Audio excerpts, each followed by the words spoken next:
अस्सलाम वालेकुम viewers, I am Hina Mahjabeen. I hope you all will be fine. हम study कर रहे हैं फर्स्ट ईयर की कंप्यूटर साइंस की बुक, जिसका है chapter number 1 basics of information technology. Okay जी, डिफरेंट टॉपिक्स स्टडी कर रहे हैं। आज हमने कन्वर्जन करनी है थोड़ी सी। ये न्यूमेरिकल टाइप है जो कि सॉल्व करना है, मैं आपको समझा दूँगी। लेकिन इससे रिलेटेड जो वैल्यूज़ हैं, जो बाइट्स कितने होते हैं, एमबीज़ में कितने बाइट्स होते हैं या जीबी में कितने बाइट्स होते हैं, ये मैं प्रीवियस जो हमने लेक्चर्स मैंने अपलोड किए थे या वीडियोस अपलोड की थी उसमें बता चुकी हूँ। सिर्फ मैं यहाँ पर उसकी वैल्यूज़ यूज़ करूँगी। ओके जी, convert 240 MB of memory in bytes and kilo bytes. आपने 240 MB ऑफ मेमोरी को बाइट्स में कन्वर्ट करना है, देन किलो बाइट्स में। अच्छा जी, मैथ्स तो सब करते हैं, सबको पता होगा। वैल्यूज़ में MB और KB, किलो बाइट KB कहते हैं, और ये MB इसकी वैल्यूज़ बता चुकी हूँ। यानी वो MB 1 MB है, 2⁻20 बाइट्स होते हैं, और KB में 2⁻10 KB, ठीक है। बाइट्स, किलो बाइट्स 1 MB में होते हैं।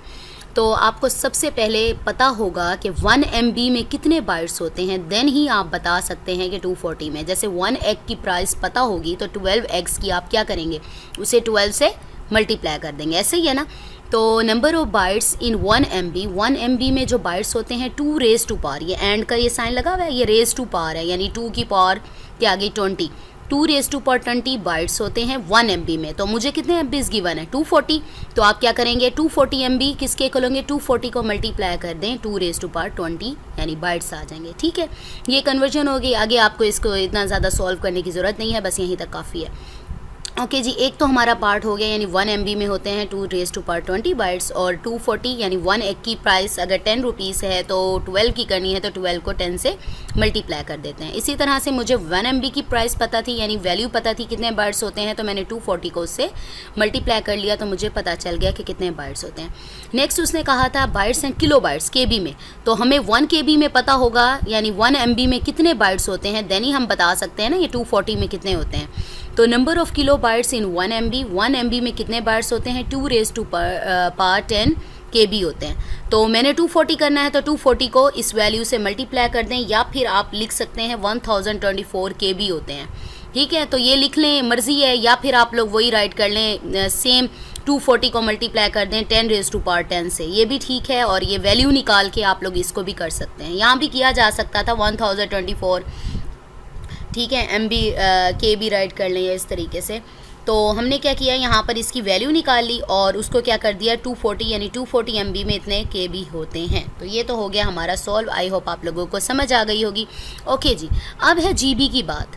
Convert 60 GB of memory into words. पहले तो मुझे 1 GB का पता होगा, देन ही मैं 60 GB कर सकती हूँ। मैंने अभी एग्जांपल दी थी। तो क्या करते हैं, number of bytes in 1 GB is equal to 2⁻30 bytes, यानी 2⁻30 बाइट्स होते हैं 1 GB में। तो हमें कितने GB चाहिए, 60, तो 60 को इस वैल्यू से मल्टीप्लाई कर दें। Number of bytes in 60 GB is equal to 60 multiply, आपको पता है कंप्यूटर में जब राइट करते हैं तो स्टेरिक यानी स्टार लगाते हैं मल्टीप्लाई के लिए, स्टेरिक इस वैल्यू से मल्टीप्लाई कर दें, ठीक है। यानी मैंने कर लिया इसको GB को बाइट्स में। अब बाइट्स का आपको पता होना चाहिए, जो वर्ड में करना है ना, पहले मैं बाइट्स में करूँगी GB को, फिर मैं वर्ड में करूँगी, क्योंकि जो 4 बाइट्स मिलकर 1 वर्ड बनाते हैं, यानी एक बाइट पता है हमें, यानी नंबर ऑफ बाइट्स इतने हैं, ठीक है। तो 4 बाइट्स मिलेंगे ऐसे, तो हमारे पास 1 वर्ड बनेगा।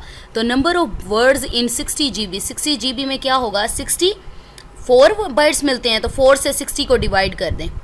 60 राइट किया हुआ है ना आपने, नंबर ऑफ बाइट्स कितने हैं, तो 60 को 4 से डिवाइड कर दें, यानी 1 की वैल्यू आ जाएगी मेरे पास, ठीक है ना। 4 बाइट्स हैं तो 4 से डिवाइड करोगे, यानी 1 की आ जाएगी मेरे पास वैल्यू, और मल्टीप्लाई कर दें ये जो ये वैल्यूज़ आपके पास हैं, 2⁻30 वर्ड्स हो जाएंगे। बस इतनी सी बात है।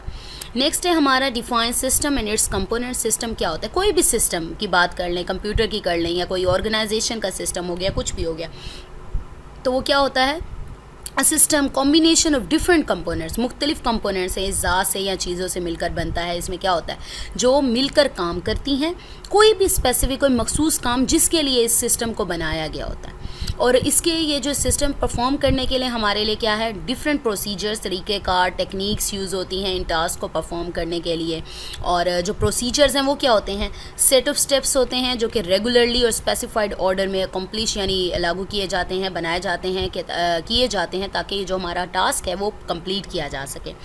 यानी आप ऑर्डर बता देते हैं, ये फर्स्ट स्टेप है, ये सेकंड है, ये थर्ड है एंड सो ऑन, आप लोग चलते जाएंगे। इन्हीं स्टेप्स को फॉलो करके ही आप अपना जो सिस्टम है वो कंप्लीट कर सकते हैं, अदरवाइज नॉट। चलिए इसकी डेफिनेशन पढ़ लेते हैं। System is a combination of different components that work to which each other to perform specific task, यानी मखसूस काम जिसके लिए इसे बनाया गया है। Different procedures are use to perform different task in the system, मुख्तलिफ किस्म के प्रोसीजर यूज़ होते हैं सिस्टम में डिफरेंट टास्क परफॉर्म करने के लिए। A procedure is a set of steps performed in a regular and specified order to accomplish a task, task accomplish करने के लिए रेगुलरली, ठीक है, रेगुलर पता है ना, बाकायदगी से, और स्पेसिफिक यानी मखसूस ऑर्डर तरतीब दी हुई है उसी तरतीब में ही करेंगे परफॉर्म।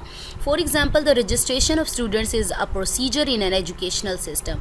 अब प्रोसीजर क्या होता है, स्कूल में जब रजिस्ट्रेशन करवाते हैं क्या प्रोसीजर यूज़ करते हैं, आप लोग जाते हैं प्रोस्पेक्टस या फॉर्म ले आते हैं, फॉर्म ले आने के बाद उसे फिलअप करते हैं, फिर स्कूल में सबमिट करवाते हैं, फिर उस फॉर्म को देखकर वो क्या करते हैं, रजिस्ट्रेशन करते हैं, या फिर मेरिट लिस्ट लगती है, उसके बाद फिर आपका नेम आता है और फिर फ़ीस पे करके और रजिस्ट्रेशन, ये सारा प्रोसीजर है एजुकेशन में, यानी एडमिशन प्रोसीजर है। तो इसी तरह से वो कह रहा है रजिस्ट्रेशन भी स्टूडेंट की एक प्रोसीजर है जो कि एजुकेशनल सिस्टम में होती है।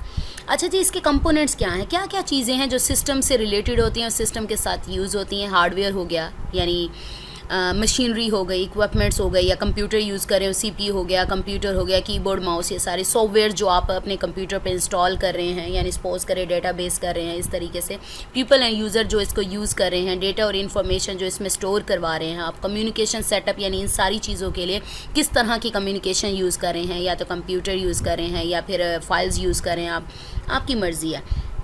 ठीक है, ये तो हमारा आज के इस जो लेक्चर है वो कंप्लीट हो गया। मैंने इतना ज़्यादा लेंथ ही नहीं किया। आई होप आप लोगों की हेल्प हो गई होगी। अगर आप लोग चाहते हैं कि मैं और लेक्चर्स भी अपलोड करूं तो अच्छे अच्छे कमेंट किया करें और बताया करें कि किस सब्जेक्ट में या किस लेक्चर में आपको हेल्प चाहिए। इंशाल्लाह मैं ज़रूर अपलोड करूँगी। आपने क्या करना है, मेरे चैनल को सब्सक्राइब कीजिएगा, बेल आइकन को ज़रूर क्लिक कीजिएगा ताकि नेक्स्ट जो वीडियोज़ अपलोड करूँ उसका नोटिफिकेशन आप तक पहुँच जाए। लाइक भी कीजिएगा, शेयर भी कीजिएगा।